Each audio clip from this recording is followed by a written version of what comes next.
Welcome back to The Conservative. Hello, everyone. This is Mike Lannon, your host, and we're in for another fast half hour. Today, I'm going to talk real quick about something that I've alluded to for the last 4 or 5 meetings. Got a few notes in front of me today, which is not normal for me because I don't want to miss any of these points. And in a 30-minute show, sometimes I get off to a track that I don't want to get onto, and then I don't get back to hitting all the points. But you know, over the last few shows, I've talked about the deception that we are finding and hearing from the left. There's deception on the right, too. That's why I always talk to you about discernment and making sure that you're listening carefully and reading carefully and studying, as the Founding Fathers said you would need to do in order to hang on to this republic. You had to know what was going on. You couldn't sit on your couch like a bump on a log. Couldn't be a couch potato and somehow expect the country to survive. You have to be involved. And that is, of course, what the far left is actually doing. They're always involved because they have an agenda, which we'll talk about in just a few minutes. So the deception I talk about, and use the analogy of the frog in the cool water, swimming around in it, and then you've got the heat boiling underneath it, and the water heats up slowly, and the frog feels very comfortable. By the time that water gets super hot, it's impossible for the frog to jump out. He's lost his ability to get out of that hot water. Same thing in the political world in our democratic republic. There's no way to get out of this hot water if we get it so heated up that we can't get out. And that's what's happening in the country today. You don't have a middle section. You have 2 pots boiling, and they're about to boil over if we don't get a handle on it. You have the pot on the right where the people are feeling more and more disenfranchised with with what is not happening in the Congress of the United States. And you have the people that are on the left who believe that the government isn't doing enough for everybody. So the deception that occurs is that if I want to talk about socialism, I guess I will talk about that real quick and try to finish up with where that goes. So what is socialism? Well, it's a political and economic theory, okay? Now, theory obviously means that it isn't proven.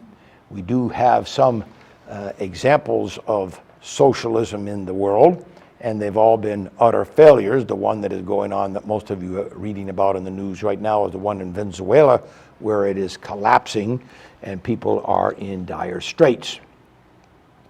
North Korea is a communist nation, but that's next to socialism politically, which I'll explain in a second here. You have the outreaches of China, which is the majority of that population, which is living under communism. And you have Russia that is living under communism also, which we will discuss. So socialism is a political and economic theory of a social organization of peoples, which advocates for the distribution of wealth. How is that going to take place? So in order to have it distributed equally among everybody, you have to control production, you have to control the distribution of the profit from that production, and the exchanges of money. You have to control those, and it should be owned or regulated by the government. So that is exactly what socialism is. So now what is communism? Well, communism is the complete control of all of that, okay? So the deception comes when we think carefully about the intellectual side of people. I have to control in order to master the political social organization. I have to control the education. I have to make sure that people do not get too smart. And that is why you'll have heard me say in shows in the past that when socialists come to power and go down the transitional road to communism, as Marx described it, you have to get rid of the intellectual elite because they will still stand on the soapbox on the corner street and profess that we cannot lose our right to education. So we eliminate those folks so that we can water down education. Then you have the physical side. So most people don't realize that the brain has a body and the body has a brain. They are connected. and that the brain is the first to be born and it's the last to die. And as Einstein said, the only thing that a body was invented for genetically was to transport the mind, was to transport the brain. So having said that, when you look at the sperm cell connecting with the egg cell and forming the zygote, you immediately have the formation of the brain. And despite what the people that believe that abortions are fine and okay, you have a living cell that is killed the minute you decide to have an abortion. Flat out, that's the way it is. And you've heard me talk about that before too. Sperm is alive, egg is alive. They come together and they begin the division. That's a life. So it's the same in the plant. I mean, plant and animal are basically the same cellular division. That's simplistic, but it's division of cells, it's life. So you have these things going on, and because the brain is the first born and the last to die, we have to make sure that if we want the intellectual side to begin to fall apart, we have to make sure that we destroy also the physical side. And if you watch what's going on in the country today, then you know that we have a devastation of the intellectual side. We are 36th in the world right now in math. We're approximately that in reading. And so we are losing more and more ground on the world as far as educating our youth.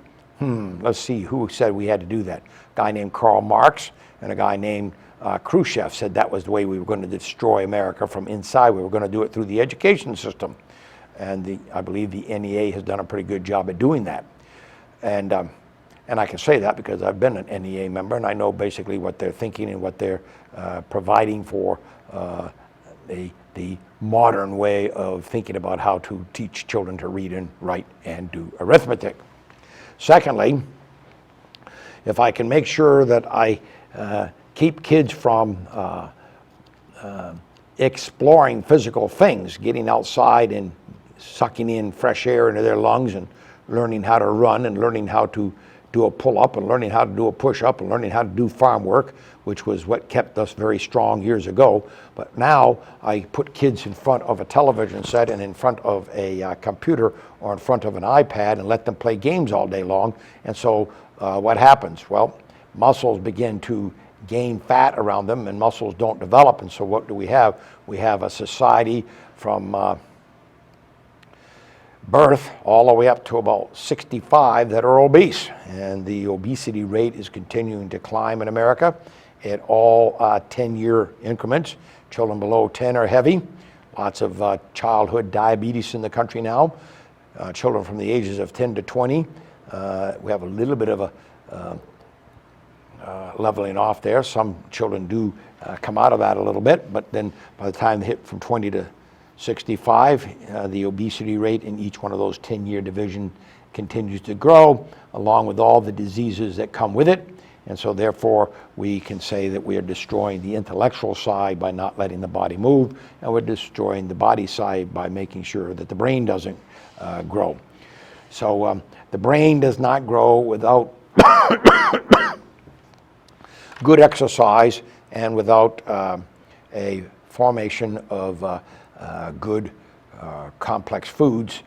You have to have good solid complex carbohydrates, you have to have good solid protein, and you have to have good solid bits of fat in a qualified diet in order to survive. And finally, the one thing that we're destroying very rapidly, which is what Karl Marx said we had to do, which President Obama said we needed to do, was to destroy the spiritual side of a nation. We had to take down the gun-carrying, Bible-reading patriots in order to destroy the nation. You had to take the minds of people away from looking at the laws of God. And heard a sermon just recently in which the Reverend talked very quickly about the fact that the commandments from God, thou shalt love thy neighbor as thyself, and thou shalt love God with your whole mind, heart, and soul, are not suggestions. Okay, they are actual commandments that allow societies to become organized and keep themselves from destroying themselves. And those are the precepts by which the precepts that this country was made on, the Judeo-Christian precepts that were handed down almost 6,000, almost 7,000 years ago that we know, to Moses. Could be a little longer than that because no one really knows, but those are the laws that came to Moses on Mount Sinai, and that's the biblical history, and they all make sense. And 4 shows ago, if you want to look in the archives, you'll see where I talked about those 10 commandments and how we as a nation are working our way away from them, deciding that it's not necessary to follow any of these precepts. Well, through history, the nations that have decided to destroy that spiritual side, the base of an equilateral triangle, are nations that have fallen flat on their face. Rome, Greece, Samaria, those nations I can think of, those civilizations I can think of, have all fallen apart because they went the opposite way of things. One of the reasons that the Mayans fell into disrepute, other than the fact that we don't really know, but one of the historical theories is that they began to work infanticide and were killing their firstborn. And you kill enough of the firstborn, what have you got left? I mean, usually the firstborn is one of your strongest of the genetic strain. Anyway, that brings us all the way around to that theory that I was talking about, the theory of socialism, the theory to go to the left where government controls production, distribution, and exchange of income. And communism then, of course, as Marx said and I said a few minutes ago, was the pathway, the transitional pathway from socialism to the left going to communism. Most people are like the frog in the water. They don't believe that this can possibly happen.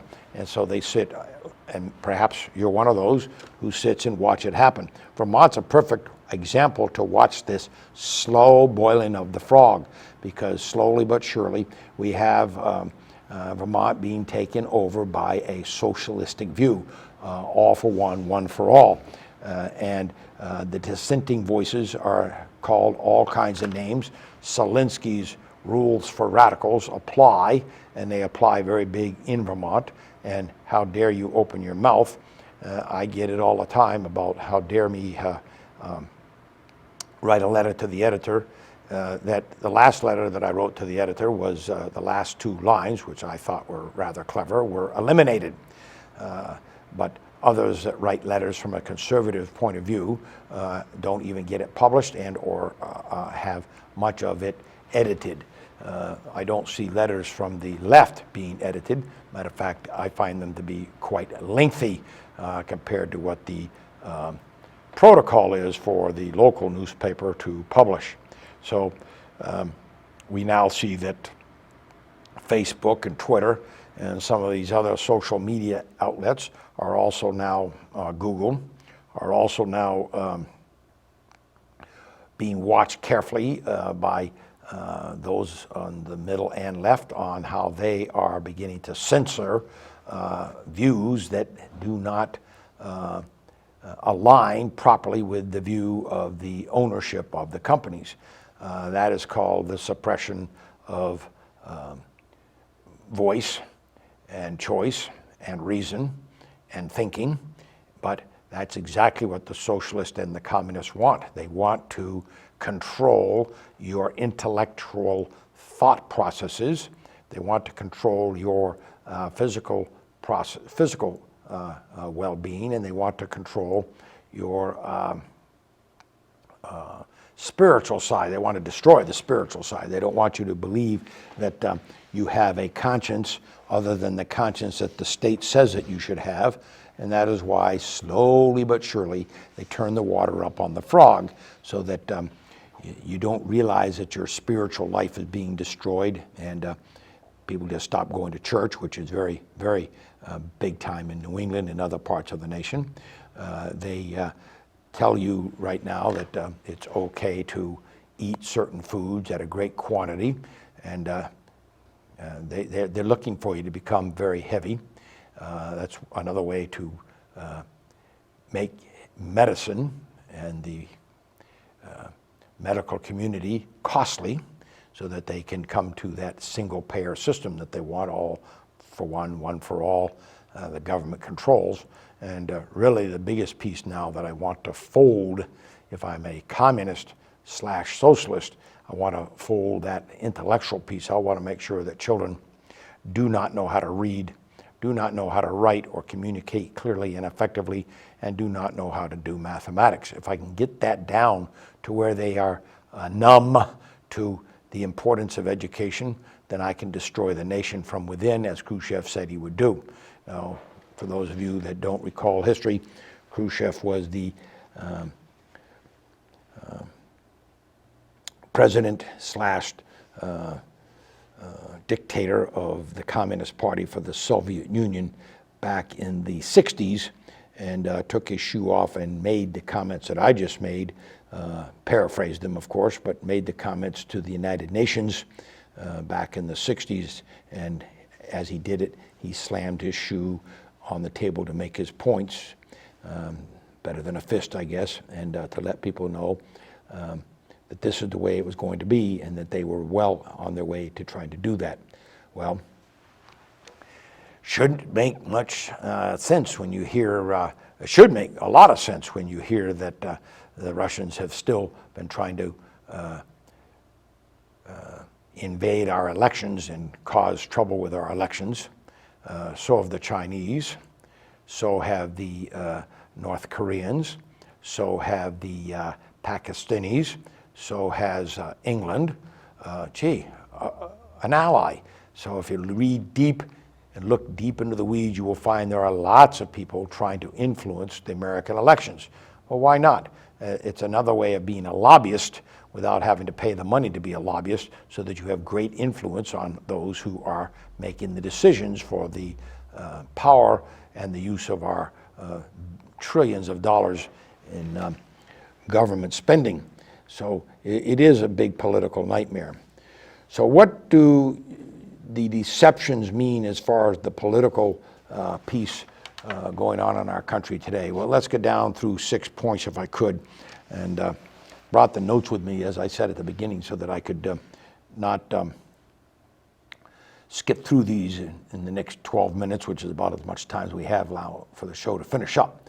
So one thing that you should realize is that the socialist and people that wonder how come these laws keep coming back around, these tenets of trying to get people to see it their way, because they're very serious about what socialism is all about.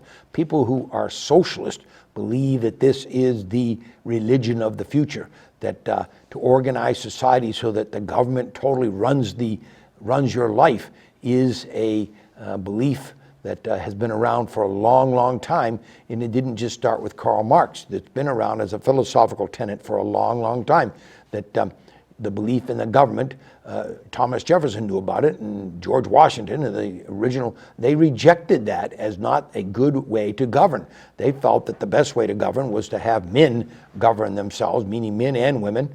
Back then it meant men only. Gee, I wonder if all the women in the country should have reparations for that, taking an aside now when we hear that we should have reparations for all those that were enslaved. I just want to make one point very quickly. There is no, of the 5 different genetically modified humans, that would be red people, black people, Caucasian people, Asians. There's one other, and I can't remember what it is right off. They've all been enslaved at one time or another. The whites enslaved whites, blacks enslaved blacks. They still do today in certain parts of Africa. Asians have enslaved Asians. The American Indian enslaved other tribes. I mean, so slavery is something that's been around for a long, long time. And I, for one, don't plan to ever vote for reparations for anybody. I'm not from the generation that did that. And so those generations that did it, they eventually found that it wasn't really a proper way to do it, and they corrected that course in history. But it still continues. I don't see people going crazy about what's going on right now with the, matter of fact, there's a real issue coming up here with this Epstein case, which is pedophilia, simple. And not simple in the sense that it's simple, but it's disgusting, and that is going on. And of course, you have folks on the left right now that are talking about the fact that that might not be such a bad thing to actually have legalize it. So you got to watch what's going on. You got to listen carefully to what people are saying, and then scratch your head, and if it's deep enough, get up and do something about it. But they're very serious, those who believe in the political system of socialism/communism, that the liberal left is not backing down. They're going further and further left of center. And we need to come together as a group of like-minded citizens and make sure that that does not happen. One of the other things that the left is doing is that gender and identity politics is ascendant. We now have all kinds of folks saying that there's a huge difference between a male and a female as far as offsets those who are transgendered, those who believe in homosexuality, and those who talk about it and against it are homophobes, and how dare they express a difference in opinion, or they're racist, or they're sexist, or whatever else that they want to label you with. But how dare anybody have an opinion based on a Judeo-Christian principle? So you get called names if you dare to step up and say that just doesn't sound right and doesn't sit well with me. I certainly say those kinds of things, and most people don't dare say too much about that to me, because they know I'm going to come right back with facts, and I'm going to want facts back. I'm not going to just listen to someone call me all kinds of names. Call me anything you want, but facts speak better than name calling. Another thing that the left loves to throw out at us right now is this open border concept, and it's becoming a litmus test of whether or not you are a racist. Look, we're the only nation in the world that doesn't have a border surrounding itself. We are a very generous nation. I thought it was very, very interesting to watch how the owner of Home Depot, now in his 90s and has long retired, hasn't been involved with Home Depot since I think 2000, but got put under attack by the left the other day for coming out in support of Donald Trump. And I thought his answer was beautiful, because he basically said, how dare folks come after him when, as a multi-billionaire, he spends billions of his fortune a year helping the poor, helping the homeless, helping blacks, helping folks that are trying to get on their feet in this nation, and yet they want to vilify him. And I thought his answer, you can go to the internet and see what his answer was, and I think his first name was Marcus, and I can't remember his last name, but you can go out there and find out what he said and how they attacked him.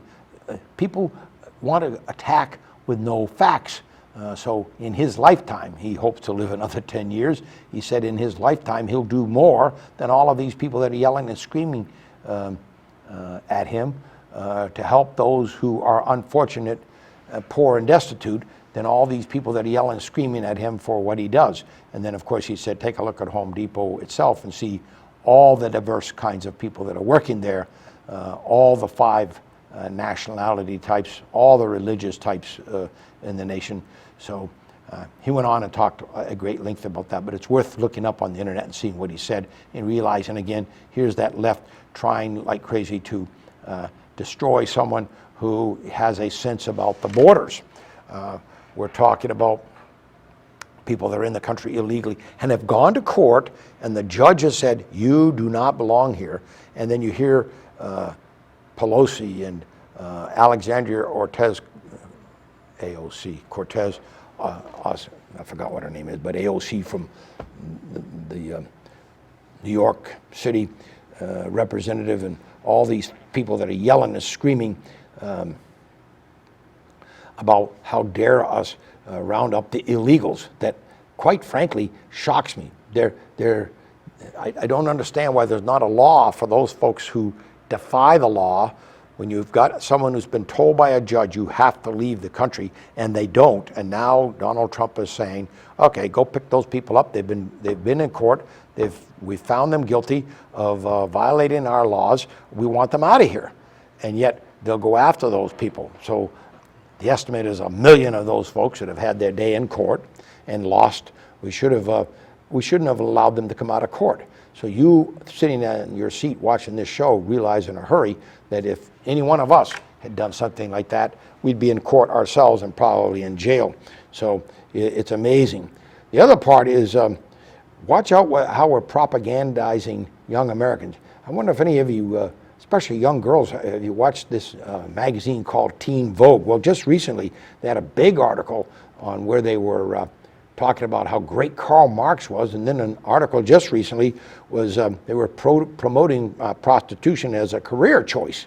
So moms, dads, watch what your kids are reading. Look at the magazines. Yeah, there's all kinds of fashion and all kinds of great stuff in there, but what are the political sides of what they're writing about, and what are your teenage daughters or even teenage sons reading when they're picking up magazines? Who's writing what, and how are they trying to impinge upon the minds of your youth? And then you wonder why we have youth that can't think straight.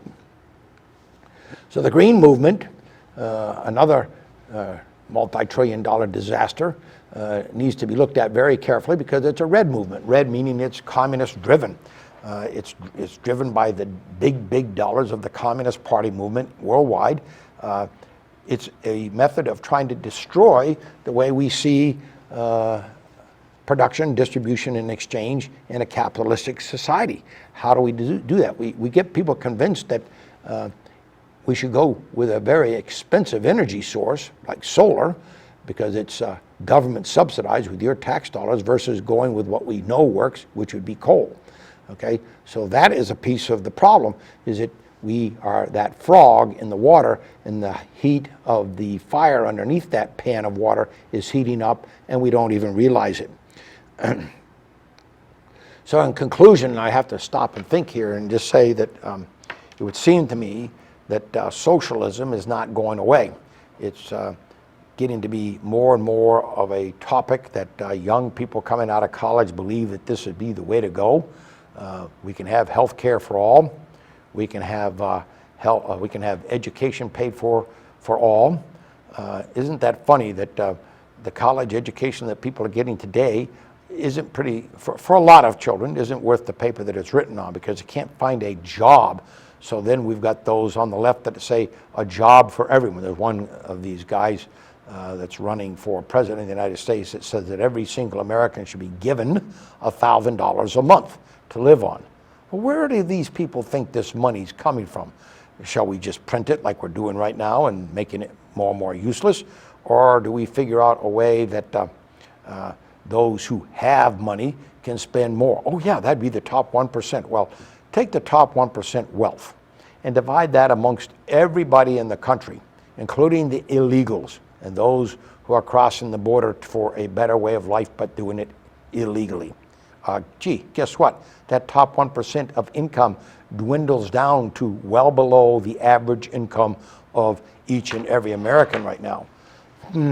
So another way to destroy the country: redistribute the wealth of the nation. Take it from the haves and give it to the have-nots. And a biblical principle here: the have-nots, because they do not know what to do with that money, are going to frivolously spend it. They're not going to make more money. It takes an educated person. And that does not mean educated in the sense that they have to be in college, they have to have a high school degree. High school degrees are only maybe 200 years old at the most. No, not even that, 100 years old, the need for a high school education. So that ability to take and become educated means that you know how to make wealth. And wealth is what you learn to keep, not what you learn to spend, not what is given to you. Most people that win the lottery, just go look it up. The majority of the people that win the lottery are bankrupt within the first 5 to 10 years of getting that money. Why? Because they didn't know how to use money when they had it. So if I have a $20 bill and I spend that $20 bill and then 10 cents more, within a year and a half, 2 years, I'm broke, okay? It's because I'm spending more than I keep. So wealth is what you learn to keep, not what you learn to spend. And that's an important tenet, but that's a capitalistic tenet.